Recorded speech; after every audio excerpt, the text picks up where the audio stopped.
Welcome to Live Daf, your online Daf Yomi Shir. Shalom, welcome back to today's Daf Pesachim Pei Aleph. We are on Pei and base towards the bottom. I'm thinking perhaps we should back up to the beginning of that section. So we begin around 18, 19 lines from the bottom. We'll go quickly through it, and this will lead us into today's Daf. The Mishnah mentioned the concept of Tumas HaTohaim. Now the novelty here is that even if it was discovered that the owner of the Korban Pesach or the Nazir actually encountered a Tumah, but this Tumah had some deficiency to it. It was an unexposed Tumah, it was a undiscovered Tumah, a Tumas HaTohaim deep underground. The Mishnah tells us that unlike your standard Tumah, in which case if the owner himself turned out to be Tameh, the tzitz can't take care of that. But Tumas HaTohaim is different. It's lacking in its prominence and its power. It's an unknown Tumah, it's an undiscovered Tumah. In this case, even if the Baal of the Korban engaged with this, got involved with this Tumah, once you've begun the process of the Akrava, you've done the Shechita, you can continue with the Zrika. Says the Gemara, well, does this concept only apply to the owner of the Korban Pesach or the owner of the Nazirus, the Nazir, or perhaps does it apply to the Kohen who is tending to their Korbanos as well? Says the Gemara 18 lines from the bottom. What about the Kohen who's tending to their Korbanos and he got involved with a Tumas HaTohaim? Shall we say Tumas HaTohaim addresses that Tumah as well, or not? Shall we say Kikmir Tumas HaTohaim? The halacha l'moishe mesina, which is the source of Tumas HaTohaim, perhaps that was only said regarding the owner, bebalim, b'koyin le'gmiri, perhaps when it comes to a koyin, we can't apply it. Or dilma b'zivcha gmiri, the halacha was taught with regards to the korban, any individual involved in processing the korban, the owner of the korban, even the baal, can benefit from the tzitz, which will address his Tumas HaTohaim. Loishna b'goyin, loishna b'bayim, whether it's the koyin or the bayim, it's irrelevant. Which way is it? Can we include the kohen in this allowance or not? Amar Rav Tashmal, bring your right. The Tani Rabbi Chia, he taught a brayse. Lo amru Tumas HaTohaim elul beis b'levad. You meant to know that Tumas HaTohaim is only going to address Tumas Meis and no other Tumah l'mutim mayu. What other Tumah are we coming to exclude here? What other Tumah can be a factor here? Lav l'mutim Tumas HaTohaim the sheretz. Apparently we're speaking about an unknown Tumas sheretz. Now who could have entangled himself with the Tumas sheretz, which will pose a concern for him? Who? Ubemai, askinon, name of a Baalim, are we speaking that the owner of the Korban was involved in a Tumas HaTohaim of sheretz, and Rav Chia comes to eliminate that and says, well, Tumas HaTohaim cannot address that. Is that the concern? Ubeman, which owner, which one of these two? Tumas HaTohaim was a halacha mishmisinai for Nazir and Pesach. So which one of those two are we speaking about? Ibn Nazir, we're speaking about the Nazir who encountered an undiscovered sheretz. Now Tosfos explains, although a sheretz is not metame b'oil, it can only become tummy through touching, etc. So he put his hand into a hole and it was discovered later that there was a sheretz in there. Are we speaking about that? And Rav Chia comes to eliminate that and says, well, Tumas HaTohaim can address the Nazir who encountered a Tumas HaTohaim the sheretz, even Nazir, even Mahanebe. Since when does Tumas sheretz do anything, affect him in any way? When it comes to a Nazir, it's only Tumas Meis that can terminate that Nazirus. Kiyamas olav Meis, Kiyamas Meis olav Amar Rachmana. It needs to be a Meis that he encountered. Sheretz doesn't play any role in the life cycle of a Nazir. Elabayis a Pesach. Apparently, you're speaking about the owner of a Pesach.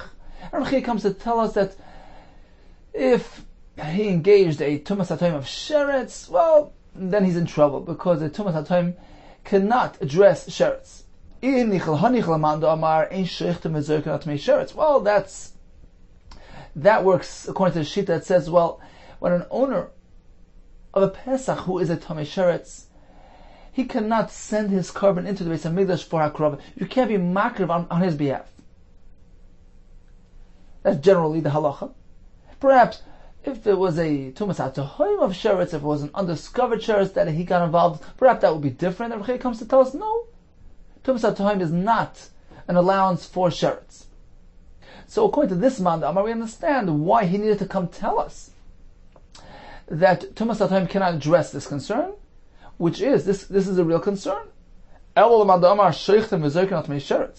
the other Shita, who holds that we can go ahead and be makrav a korban on behalf of a owner who's a tummy sheretz. You can take his korban Pesach and bring it.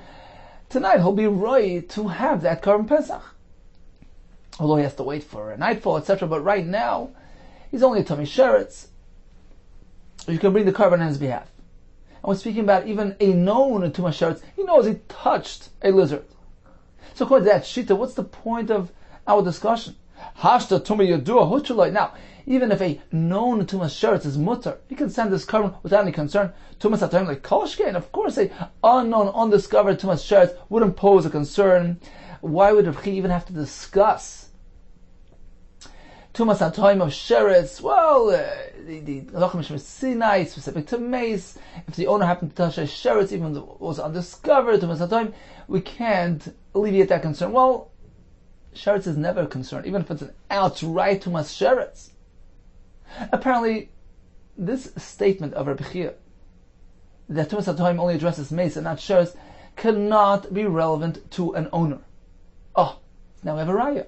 El of the kohen. Apparently, he's referring to the kohen.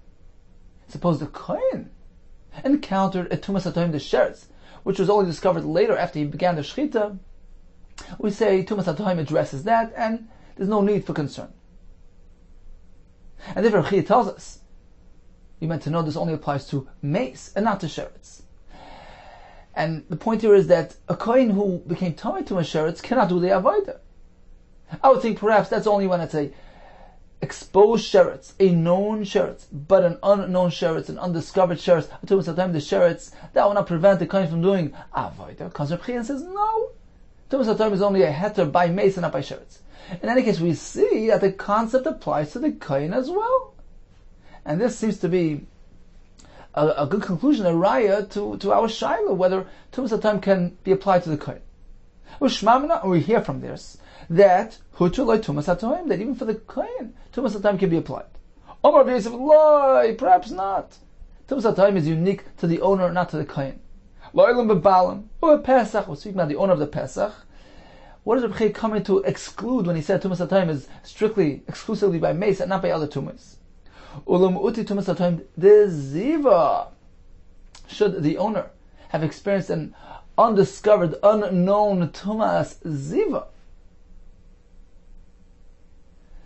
we say Tumas HaTohoim cannot address that concern, and his korban is possible. What is an example of Tumas HaTohoim? De ziva. We know that a zav, if he has the re'iyah, he sees a submission for once and twice, he is going to have to count 7 days. 7 yomim tohirim, 7 clean days, at the very end of which he'll be toivel, the night after the 7 days, and he's tor. What if he decides to be toivel on the last day, his 7th day? He had observed part of the day, mixes hayom, and he decides, well, now I'm going to send in my korban Pesach. So part of the day passed. He didn't even go to mikveh yet, but part of the day passed, and we're not sure whether this situation will remain as is. It's pending further developments throughout that day. At this point, he's still safe. He's still tar. He hadn't seen any ziva that day, but that could change at any moment. It's a pending tahara. It's pending further developments. The question is, can he send in a korban Pesach? Suppose he sends in a korban Pesach at that time, and then later on he happens to see some of the ziva again, in which case retroactively he was tamei. It turns out that he was really tamei all along, because he never really had a full 7 days. That's called Tumas HaTohoim de ziva. In the morning, once the mixes hayom passed, he already observed part of that day, bitahara, he can presume to be tar, pending further developments. If it turns out later on he sees more ziva, it will be discovered that all along he was really tummy, but he didn't know it at the time. It was unknown, it was undiscovered as yet. So that's the example of tumas hatoim de ziva, and that's what Rabbi Yehuda is coming to exclude. Even to know tumas hatoim only applies to mace. You have a mace buried deep down in the ground, undiscovered, unknown. That's called tumas hatoim, and the tzitz takes care of that. But an unknown and as yet undiscovered tumas ziva cannot be addressed by the tzitz. But we're speaking about the owner of the Korban Pesach, and perhaps this concept won't apply to the kohen at all.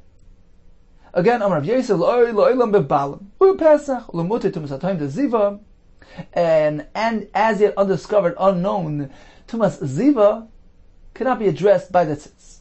Really, says the Gemara, u'tumas hatoim de ziva lo'i meratza?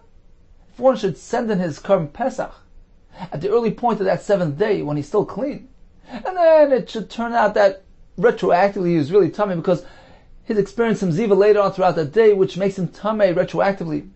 But since at the time of sending in that korban, it was in a state of limbo, his tumah was as yet undiscovered, that doesn't work. That korban was not meratza, it's not accepted, Tasha.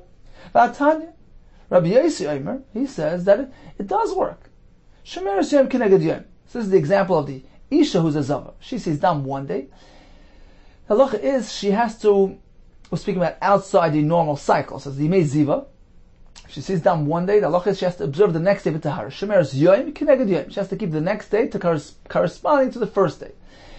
If she's clean throughout that next day, she's toivel, and she's completely tar. She sees 2 days, and she has to do the same on the third day. She has to be shemeres yom. She has to make sure that third day is tar without any dam. If she sees for 3 days, then she's a zava now, a zava gedola, and she needs to count 7 clean days, after which she is tar. Says Rabbi Yossi, shemeres yom kineged yom. Suppose the Isha saw on Sunday, she has to keep Monday b'tahara. Sheshachtu v'zorko la b'sheni shelo.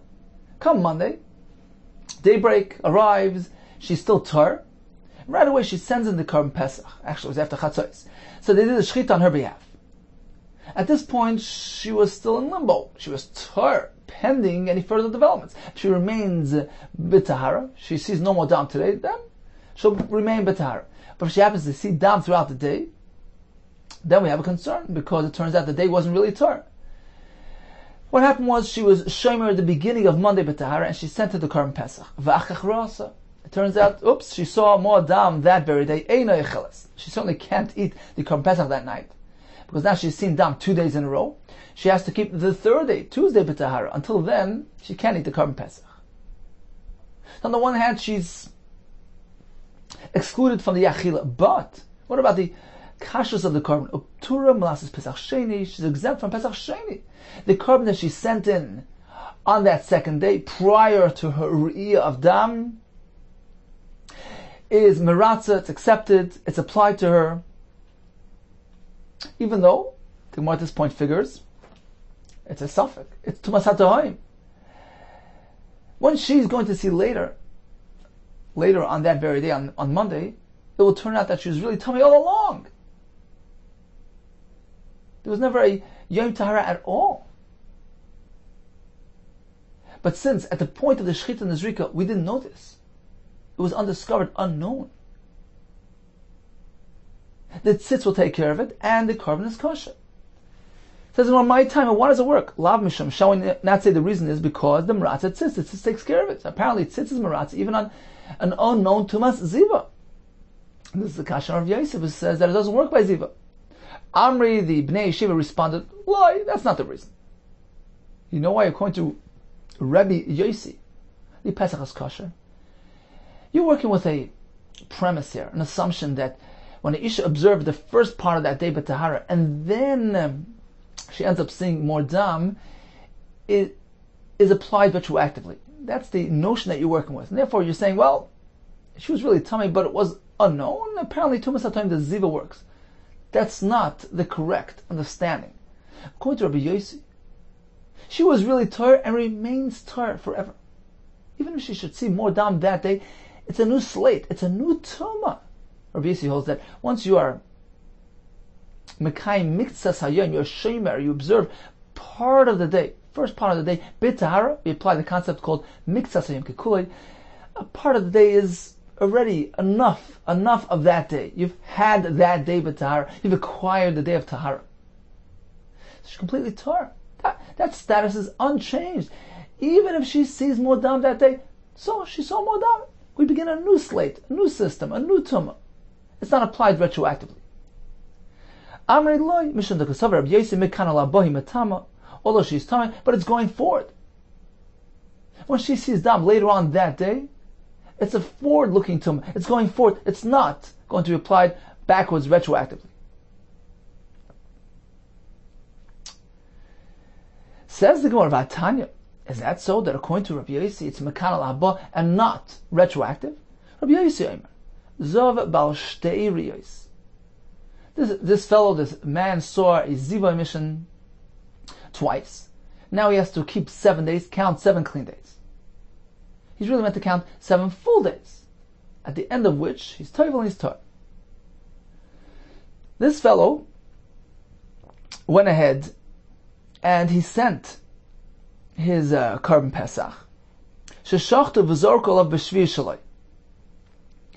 They did the shchita and the zrika on account of this fellow, on behalf of this zav, on his 7th day. He hadn't yet completed 7 days. He counted the beginning of that 7th day, but hadn't completed it. And what happened? Afterwards, after the shchita of the carbon, that of the carbon, he saw more dam, he saw more ziva. Same thing regarding the Isha. The Shemer Yom, right? She saw Sunday and she has to keep Monday B'Tahara. Come Monday, she hadn't seen any dam. She took the liberty of sending a carbon Pesach into the Azora. Sheshachta v'zorkela b'sheni shalom. And what happened? Then she had a recurring riyah. She saw more dam that day. Now Rashi points out, we're speaking that they already were toivel. The Zav on his 7th went to the mikvah, pending further developments, hoping everything will stay clean. The Isha as well was toivel on her 2nd day, hoping things will remain intact. Then they happened to see, they became tamei. Listen to this. They're metame, everything that they sat and lied on, retroactive. Meaning, even the things that they sat on in the morning, after the tefillah, they will now be considered tamei. What do we see? Evidently, even according to Rabbi Yossi, the tumah is applied retroactively. At the same time, Rabbi Yossi says, they're part of Pesach Sheni. The Pesach counts. How could this be? If the fact that they saw another year later on that day applies a tumah retroactively from the morning.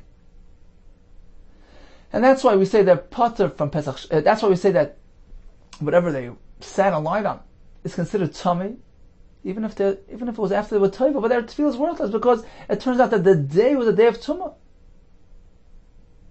We need a full day of tahara. It was only part of the day, but tahara. It turns out that they were really tummy all along. On the one hand, you say that, and then you say that potter from a Pesach Sheni, the curve they sent in counts and works, and it's kosher. Apparently, even though Rabbi Yossi holds that the tumah is l'mafreya, as we see from the Mishkav and Moshe that are tummy, but the Korban Pesach is kosher because, let's think about it. At that point, when they sent the Korban into the Azor, was it known that they were going to be tummy? Was it known that they had a status of tumah? No, absolutely not. We hoped that they were going to be tar. That's tumah satohim. It's an undiscovered tumah, and that's why the tzitz is maratza. So there's a kasha of Yosef, right? Rav Yosef said that Tumas HaToim doesn't affect Ziva. Here we see clearly it does. Amri, the Bnei Yeshiva, responded, no, you're making a mistake. Ma'ila mafreya b'drabanan. Certainly according to Rav Yosef, the Tumah is only going forward. Once this Zava had already been shomer mixas hayom, we say mixas hayom kekuloi, and they've completed their sequence. The Tumah is terminated, it's over, done with. And that's why their Korban Pesach at that point is perfectly kosher. Why then does Rabbi Yossi say if they happen to see dam later, they're metame, whatever they sat on, lima freya, retroactive, midrabanan. It's only a tumah midrabanan. But minadaraisa, it's only going forward. It's a new tumah, and unrelated, unleaked to the past tumah. Rabbi Yossi as well holds that according to Rabbi Yossi, this tumah is only midrabanan. The Sani Rabbi Yossi. He quoted a Mishnah, Avozav Sherav B'Shvi Shaloi. A Zav who needed to count 7 days, and on the 7th, it's already Miktzas Hayoim, he happened to see Ziva Soiser Shalfanov. It cancels and nullifies everything that he counted up until that point. Halacha is that you need to have 7 consecutive days. If you happen to see any Ziva within those days, everything is cancelled. Rabbi Yechon responded to Rabbi Yeshua, why are you cancelling all 7 days? Let him just lose 1 day. 1 day, he has to make up for that day. He has to have another clean day to be mashlim when he missed today. Fine, today can't count because he saw Ziva, but why are you cancelling everything up until now? Let him have the past 6 days and just make up for today. That's Rabbi Yechon's challenge to Rabbi Yeshua. Now the Gemara is going to analyze Rabbi Yechon. What do you mean? What is he working with? If Rabbi Yechon agrees that when a Zav happens to see some Ziva throughout his days of Shmirah, it's applied retroactively, meaning that everything that occurred up until that point, all the clean days become nullified. Well, afilu kula nista, then it should knock out all the 7 days. If he holds that once you've observed part of the day, b'tahara, anything you see going forward is applied going forward. It's not retroactive because miktzas yom kekulei. Then why is he being mevatel that day? Why are you canceling that day? Rechon says, let him make up that day. You don't have to make up anything. He's already completed his shivas yomim. What does Rabbi Yechon mean? That he should lose just today. If the fact that he already observed a portion of that day is considered like the entire day, then he's completed 7 days. If we say that the miktzas hayoim which he experienced today doesn't really, can't be applied because once he sees dam throughout that day, it's applied retroactively, the whole day is v'tumah, then he never had 7 days. And his entire sequence became batal. He went to have 7 consecutive days. Rather, Rabbi Yechon was simply challenging this concept. He says, seeing throughout the day, after you've already experienced the mixes hayoim b'tahara, should that affect anything? No. Once you've had a mixes hayoim, you've already acquired that day, and since this happens to be the 7th day, you have 7 days. If he happens to see more, begin a new system, begin a new tumah, a new set.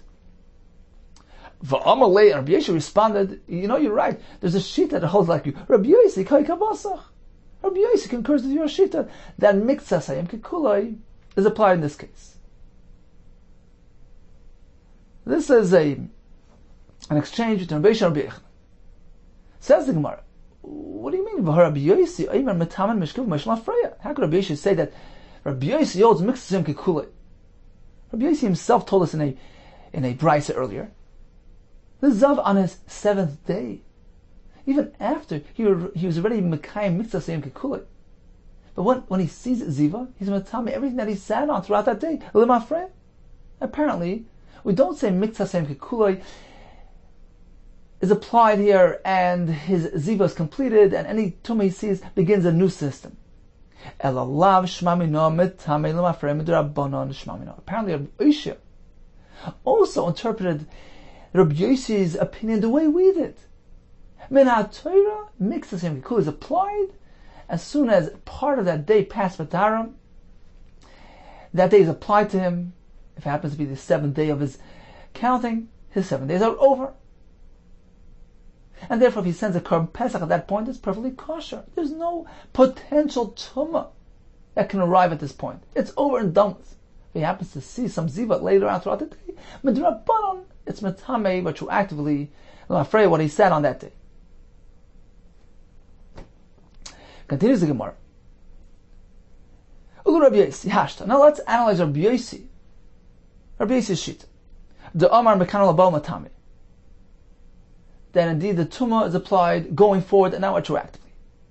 L'meis Belvad L'mutamai. Let's go back to Rabbi Yehuda, who tells us that Tumas HaTohim is only an allowance by Tumas Meis, and by nothing else.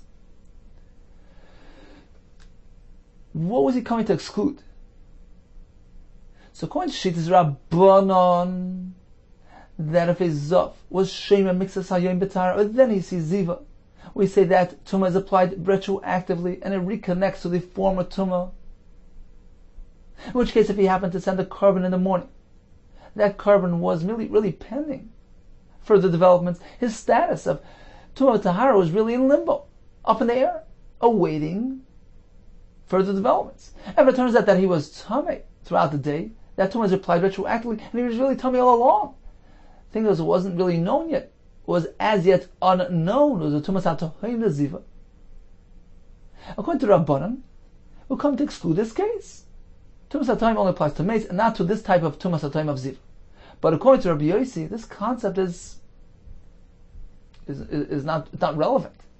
According to Rabbi Yossi, there's no concept of Tumas of an unknown Tumas Ziva. It's either you're Tameh or you're Tar. One or the other. Once Mixas Hayom passes, you're completely Tar. Even if there was another Riyah, it doesn't undo the Tahara. You begin a new system of Tumah. There's never an unknown Tumas Ziva. What are we coming to exclude? What is Rabbi Yehuda coming to be in mind? Tumas HaTohim only applies to mace and to nothing else. What else is relevant? What else can have potential relevance? What are we coming to exclude? Oh, the only thing we could think of is the kohen. Nifshat Mino, the Bekoin. Apparently, he's applying it to the kohen. And we had a shayla whether the concept applies to the kohen. We have a raya that does. And generally speaking, the Tumas HaTohim applies to the kohen. Rabbi Yehuda comes to tell us, yeah, but that only applies to Tumas Meis, and not to Tumas Sheretz. Tumas Sheretz can't apply to the Balaam. We said even if the Balaam is Tumas Sheretz, there's a shita that allows him to send this carbon, so that can't be a concern. Apparently, we're speaking about the Tumas Sheretz of the kohen. If he encountered a Tumas HaTohim of Sheretz, and he did the Avodah, it doesn't work. Tumas HaTohim is only allowed by mace, not by Sheretz. In any case, we have a conclusion. We have a raya to our shaila. Does Tumas HaTohim apply to a kohen? Yes, it does. Amri the Bnei Yeshiva responded, Pesach. No, perhaps we're speaking about the owner of the Korban Pesach. Tumas HaTohim only applies to mace by the owner, but not to what? To Tumas Sheretz.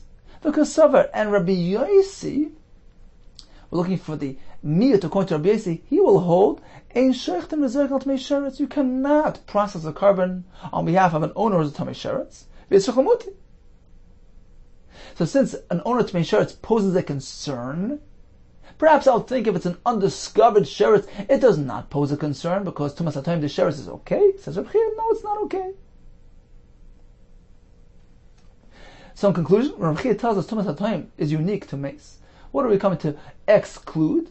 According to the Shitas Rabbanon, Tumas HaTohim ad Ziva. According to Rabbi Yossi, Tumas HaTohim the Sheretz. One more thing that's left to figure out. We know that a Zava, an Isha, she sees one day, she has to observe the next day B'Tahara. She sees 2 days, she has to be Shomer Soim Kenegdem the 3rd day. She sees 3 days, she's considered a Zava G'doila. 3 consecutive days of Riyah render her a full-fledged Zava, which requires her to count 7 clean days. The kasha is, according to Rabbi Yossi, once the 2nd day arrives, she saw Sunday, right? She began observing Monday. Shomer Yoyim Keneged 1 hour passes. According to Rabbi Yossi, the Tumah is over. It's as though she has a full day of Tahara. Now, if she should see, again, it's unconnected to the previous Tumah. It's a brand new system. So according to Rabbi Yossi, how do you ever have 3 consecutive days of Tumah? How do you ever have a Zava G'dol that needs 7 days, Shiva Nekiyim? Elo Rabbi Yossi Zava G'mur Eichem Eshkachas. How can you ever have a complete, full-fledged Zava? B'Shefaz. In the case where she happened to experience a continuous flow throughout the 3 days, in which case there was never a Miktsas Hayom Betar. Ibo Yisem, another pshat, you're going to Shirasa called Shnei Bin Hashmashos. If the Re'iyah experience took place throughout 2 Bin Hashmashos, we have Sunday, Monday, and Tuesday. At the transition point between Sunday and Monday, Bin Hashmashos, she saw Dam. So the beginning of Monday was not Betar. You don't have Miktsas Hayom. The same thing happened between Monday and Tuesday. In which case you don't have a initiation of Tuesday Betar. You never have the Miktsas Hayom Kekulei. You have 3 days, 3 consecutive Tumah days, which make her a Zava G'dol. Okay. Let's go back to Tumah Satayim. Boy Rav Yosef, he has the following shayla. Kohen hamaratze b'tamid, the kohen that's bringing the korban tamid in the Beis Hamikdash. Hutraloi Tumah Satayim oiloi. Can Tumah Satayim be applied to him or not? What's the shayla? Let's take a look at Rashi. Rashi here is 3 lines from the bottom. B'tamid. Kol Hashana, we're speaking about an ordinary korban tamid throughout the year. We're following the shita that says Tumah is not a heter l'chatchila, even by korban tzibur. It's negated, it's overridden. It's a concern which is meant to be avoided, if possible. But if it's unavoidable, you proceed. And you're meant to try to find a kohen who's tar. According to that shita, Kaboy Rav Yosef Hachi, Rav Yosef presents a shayla as follows: This kohen experienced a tumas hatohim. Speaking after the shechit of the korban tamid, you discovered that this kohen interacted with an unknown tumah.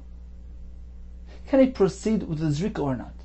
Generally, we want to avoid tumah, even betzibur. But perhaps tumas hatohim is a heter which allows you to proceed unhindered. As the Gemara later tells us, the Tumas HaTohim Meratzi Tzitz Gabi Nozer V'Se Pesach Afilu Chatchila. The Gemara later will tell us that Tumas HaTohim allows us to proceed to the Zrika, even if it's been discovered that this person interacted with an unknown Tumah, and it is still pre-Zrika. Tumas HaTohim is mutar and allows you to proceed with the Zrika. That's a shayla here by the Kohen.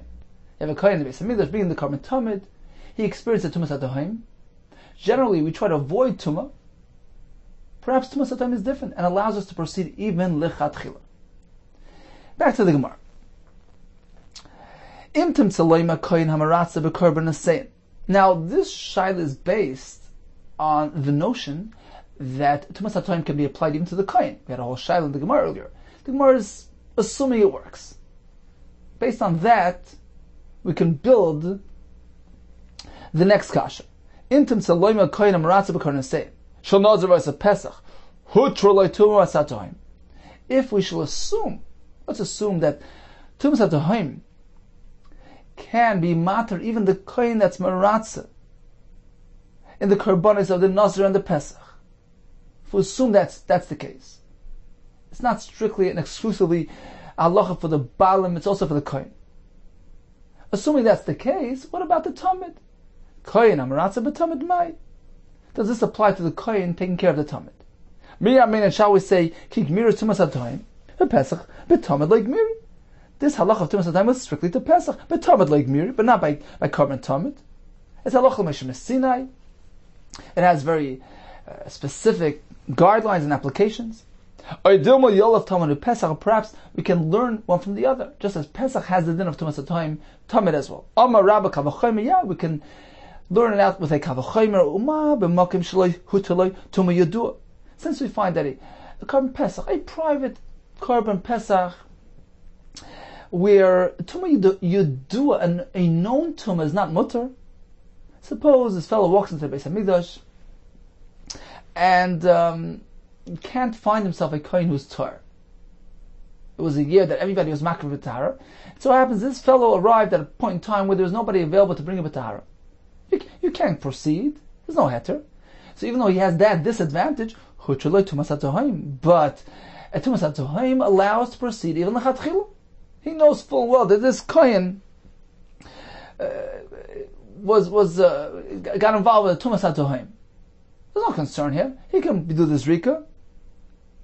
So even though it has the Chesar that a Tumah Yudua is not allowed, but a Tumas HaTohaim, an unknown, undiscovered Tumah, is Mutal Chatchil.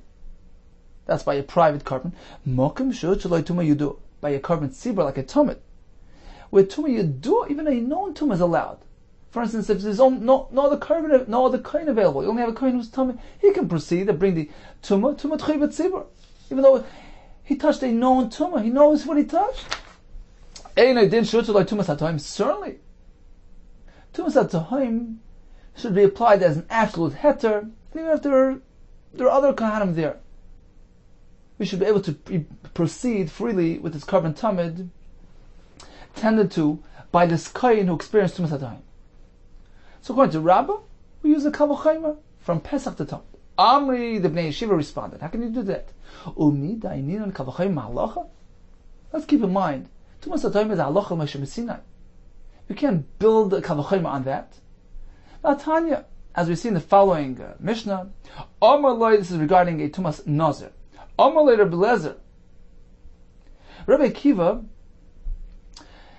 was mechadish that not only if a nazir came into contact with an etzem kesaira, a piece of a bone from a mace the size of a barley, is it going to disrupt the nazirus? But even a revius of dam of a mace will have the same halacha. How do we know? Through a kavachaymer. Since we find that etzem kesaira, which it doesn't have the ability to be metamed ba'oil, it still can disrupt the nazir. Revius dam, that has the ability to metamed ba'oil, certainly has the same ability to disrupt the nazirus. That was Rabbi Akiva's presentation. Amli Rabbi Lezer, he responded, how can you do that? Al Kiva, etzem kesaira halacha. That din, that etzem kesaira is metamed the nazir, it's halacha Moshe Sinai. Revius dam kavachaymer. Now you're going to build on the halacha Moshe Sinai using a kavachaymer to apply the same halacha to revius dam. You can't do that. Vein don kavachaymer halacha. You can't learn something through a kavachaymer based on halacha Moshe Sinai. Rashi elsewhere says that the din of kavachaymer, one of the Yud Gimel Midas, one of the 13 formulas, is meant to be applied only to Torah shebechsav, like a pasuk, but not to Torah shebal pelach, like a machal Moshe Sinai, which was handed down through Moshe from Sinai. That you can't apply the formulas, the Yud Gimel Midas, the kavachaymer to that type of thing. Getting back to our sugya, how can you apply the halacha Moshe Sinai of Tumas HaTohaim, which was said by Pesach, over to Tamid through a kavachaymer? Ela marava, we do it differently. Yolaf me'adoi me Pesach. We already know that there's a Gzeir Shav. Pesach to Tamid, I learned this earlier in the Masechta, regarding being Daiches Shabbos, Daiches Tumah, because in both places we have the word B'mayadoi. So once we have that Gzeir Shav established from one to the other, we're allowed to transfer halachas from one to the other, including the concept of Tumas HaTohaim. We take it from Pesach and we apply it to Tamid as well. Okay, continues the Gemara. What's the source of Tumas HaTohaim? Rashi explains, the previous Gemara already knew the conclusion of the next Gemara. So the upcoming Gemara was learned before the previous Gemara. We hadn't yet known that it's halacha Moshe Sinai. First we figure it's a pasuk, then we conclude that it's halacha Moshe Sinai. But Tumas HaTohaim, gufei chksiva, where do we know this concept of Tumas HaTohaim? Where is the source of this halacha? Amar Belezer Makra v'chiyamus meis olav.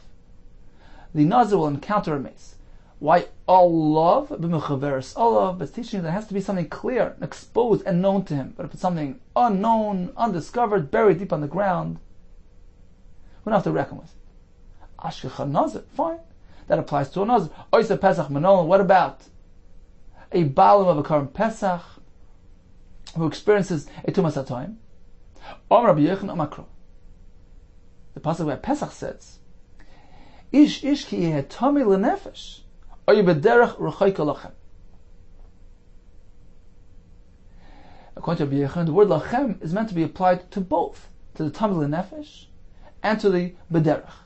Amakra bederech rechayka lachem b'mechaveres lachem has to be clear to you. The tumah has to be known, but an unknown, undisclosed tumah doesn't count. Simply since the Torah connects Tumah to Derech, placing them next to each other, we want to compare Ma Derech Begoli, that Tumah has to be like a Derech. Ma Derech Begoli, just like a Derech, a road is exposed, it's Begoli. Af Tumah Nami Begoli, Tumah as well has to be exposed. Meisvi have a kasha on these sources. Halacha says, Ezu Tumas HaToim. How do we define Tumas HaToim? Kol shaloi hikir ba echad b'seif ha'olam. It needs to be something which was unknown to anyone throughout the world. Hikir ba echad b'seif ha'olam. There's even one individual on the other side of the world who knows about this Tumah. Ezu Tumas HaToim. It's no longer considered Tumas HaToim. That's the halacha. Let's analyze. Little Belezer, the Amar, b'mechaveres alav. Belezer's source was the word alav. It has to be clear to him. No, it has to be clear to the person, to the Nazir, who encountered this Tumah. Adi Yadahu. Unless he himself knows, that's still called Tumas HaToim. What difference does it make if there's somebody at the other side of the world that knew about it? This halacha seems to be inconsistent with Rabbi Lezer's source. Now, Rabbi Yehuda Amar Lachem, b'mechaveres lachem. Rabbi Yechanan's makar from the word lachem, which indicates it has to be known to you. Lachem is plural, to several. Adi yadi batrein. At least two people have to know about it. Even just one person is not enough. It has to be lachem. Now, the Shimon Lakish Amar Kederech has to be compared to a road. Adi yadi kuliyam has to be known to all. Everybody knows the way of the roads throughout the world. Everybody has a GPS. It's known. It's discovered. It's exposed. Just one individual on the other side of the world knowing about it, that's not enough. Apparently, these psukim cannot really provide the makar. Apparently, the concept of Tumas HaToim, the concept, the essence, and the guidelines, the definition, were all presented through Moshe Sinai, across Machta Ba'alma. The psukim are merely serving as a support. Amar Mar Baravash. You meant to know that the allowance of Tumas HaToim only applies Ela Shanogli Lachazrika, that when it was discovered after the zrika, the chizdarik dam shapi is dark. In which case, when the zrika took place, it was a proper zrika. It was at that point unbeknownst to the kohen that there was a Tumas HaToim. Aval noidel lifnei zrika, but if the Tumas HaToim was discovered pre-zrika, loy meratz, it doesn't work. Meisiv kasha from a halacha we see otherwise. Hamaitzi meis mushkav l'orkish l'roch v'shal derech. A person walked through a pathway, and when he's done, it was discovered that there's a mace lying all across the width of that road, which necessitated his hovering over that mace. There's no way he could have passed through without becoming tummy. L'truma tummy. With respect to Hilchos Truma, he's considered tummy because he knows that he was a ma'ahil on the mace. True, it was as yet undiscovered. It was unknown. It was Tumas HaToim, but let's remember, the halacha l'Moshe Sinai applies the halacha of Tumas HaToim strictly to two things: Nazir and Pesach, perhaps Tamid, but not Truma. L'Nazir, but it's a Pesach Tor. For those halachas, he's Tor. Why? Because it was a Tumas HaToim, pre-discovery. Now, if we're speaking about a past event, he touched Truma, he did his Korban Pesach, and that's what will come to be Matar, we should use the word pasul or kosher. The fact that we say he's Tamei for Truma, he's Tar for the Nazir, for the Isa Pesach, it's not like we're speaking about for future events. V'chol Tamei v'Tar la'bo. It's in relation to the future. We consider him to be Tar, and that enables him to proceed further. It's not just with respect to the past. It's with respect to future. Apparently, an Isa Pesach can proceed with his Rika, even though it's been discovered that he was Tamei. Once he did the Shechita, as Rashi says in the Mishnah, that you have to first do the Shechita. Once you began the Akrava, you did the Shechita, now you discover that he's Tamei, you can proceed. It's not just a halacha of post-Zrika, after the fact. It's even prior to Zrika. Ela itmachi itma, rather. This is the way we went to learn the halacha. Amar mar baravashi loy tema. Don't think it's restricted to pre-Zrika. Noidel la'ach to post-Zrika. Loy tema. Don't say noidel la'ach Zrika demratze. Only if it was known afterwards it works. But if it was known pre-zrika, it doesn't work. Even if it was discovered pre-zrika, the Halacha Mishmesina allows you to proceed freely. Gufa, let's review the halacha that we just learned. Ha'moid say mace. Mushkav l'rach v'shal derech. If he walks through this road, when he's done, he discovers that there's a mace lying across the width, the entire width of the road, in which case it was impossible for him to avoid that mace. The Truma Tameh. L'nazir is a Pesach Tor because it's Tumas HaTayim. Ba'med v'amamur. When do we say that for Truma he's Tameh? She'en le'makam laver. When he knows with certainty there's no way to pass without hovering over that maze. Aval yesh makam laver. But if he could technically squeeze through, he's not covering the entire width. There's some room to squeeze through b'tahara. Aflu truma tor. In that case, even with respect to truma, we deem it to be tor. Rashi says it's a safek b'shus rabim. Safek tum b'shus rabim is tor. But medvam amur. When do we say that if he fills the entire width, he's considered tamei for truma? Shematzei shalim. When he discovered the mace intact. Aval meshuba. Well, if it was broken or furuk taken apart, tor. Because Shema ben Aprakim Avar, since there's some space between the limbs, between the parts, he could have squeezed through. There's just enough room to squeeze through, and we could be saimech, we can rely on that chance. Ubekever. But if he was found within a kever, Tosis asks, how do you have a Tumas HaTayim in a kever? Somebody must have buried him. He says, perhaps Reuven dug the kever and Shimon fell in. Nobody actually saw him. But if the Tumas HaTayim was in a kever, says the Gemara, Afilu Meshuba Mefuruk Tama, even if it was broken apart and there's some gaps there, the person will walk through his tummy. Why? Maybe he walked between the gap. Even if he walked through that gap, he's tummy because the kever is mitzaref. Rashi brings a pasuk. The entire kever is metame ba'oil, even the empty portion of the kever.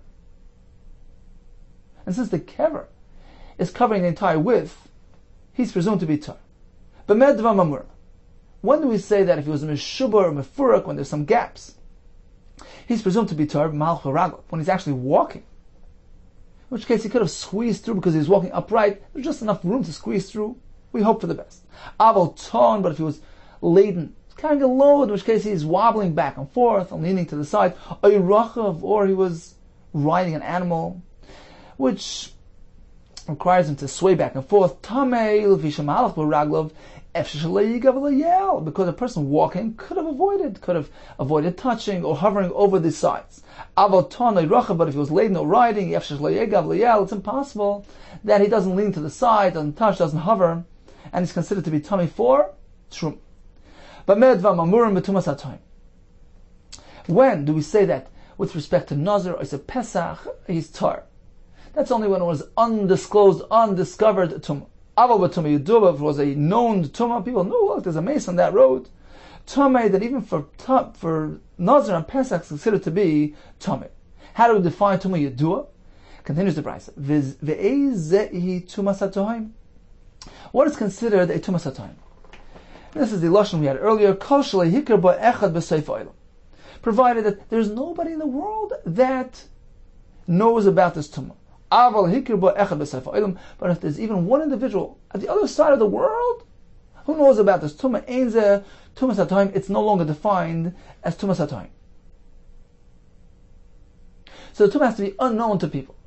That's one condition. Number two, matzoi taman beteven. On account of the tumah itself, it has to be lying in a way where it's concealed. Matzoi taman beteven. He discovered the tumah, the mace buried in hay, ba'afar, and in earth of its rarest on the pebbles, hareza tumas hatohaim. That's considered tumas hatohaim because it's covered, it's concealed.